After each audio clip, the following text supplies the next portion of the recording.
Bapak Ibu Saudara yang terkasih dalam Tuhan Yesus Kristus. Salam sehati.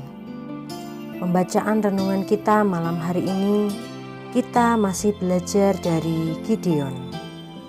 Judul pembacaan kita malam ini adalah Gideon dan bulu domba. Ayat natsnya terambil dari Hakim-Hakim pasal 6 ayat 33 sampai 40. Dan kita akan membaca dari ayat 38 sampai 40. Demikian bunyi firman Tuhan. Dan demikianlah terjadi, sebab keesokan harinya, pagi-pagi ia bangun, dipulasnya guntingan bulu itu, dan diperasnya air embun dari guntingan bulu itu, secawan penuh air. Lalu berkatalah Gideon kepada Allah, "Janganlah kiranya murkamu bangkit terhadap aku, apabila aku berkata lagi, sekali ini saja, biarkanlah aku satu kali lagi saja mengambil percobaan dengan guntingan bulu itu. Sekiranya yang kering hanya guntingan bulu itu, dan di atas seluruh tanah itu ada embun." Dan demikianlah diperbuat Allah pada malam itu, sebab hanya guntingan bulu itu yang kering, dan di atas seluruh tanah itu ada embun. Amin. Butuh kepastian. Demikianlah sikap seseorang yang belum begitu yakin akan keberhasilan dari apa yang akan dia lakukan.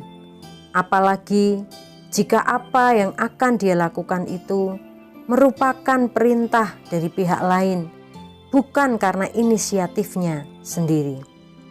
Itulah Gideon, seseorang yang berasal dari kaum yang kecil dan masih muda belia, tidak berpengalaman.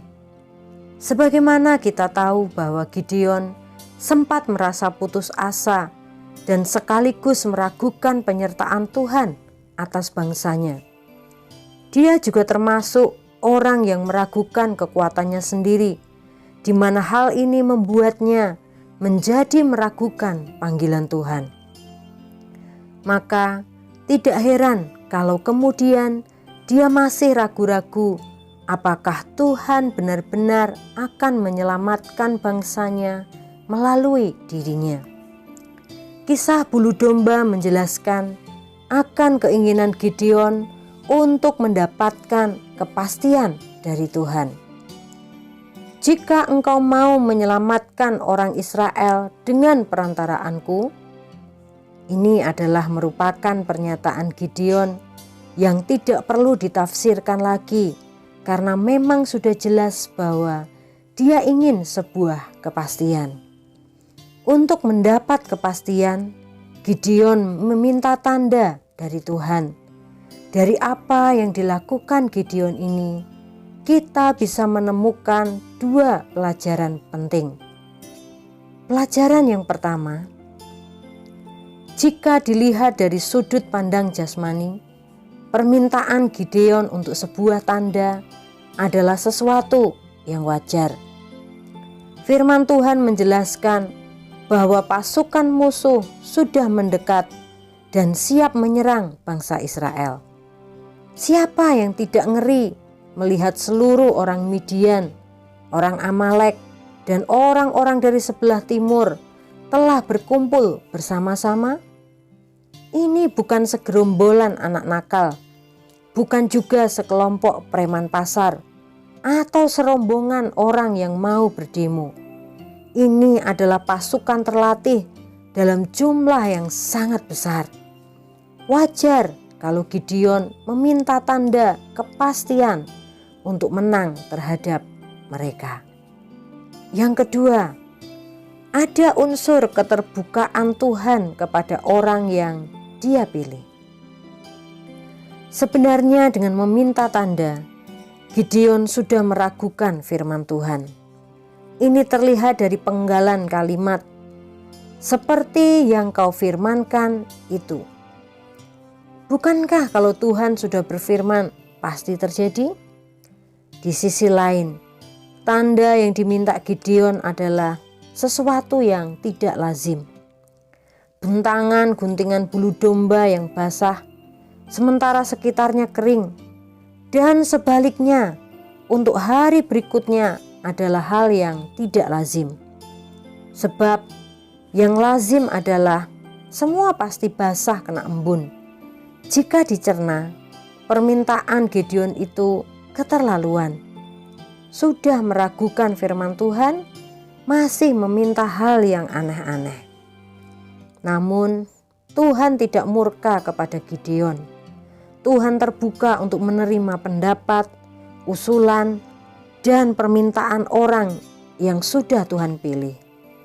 Abraham dalam kasus Sodom dan Gomora juga pernah tawar-menawar dengan Tuhan, dan Tuhan tidak marah.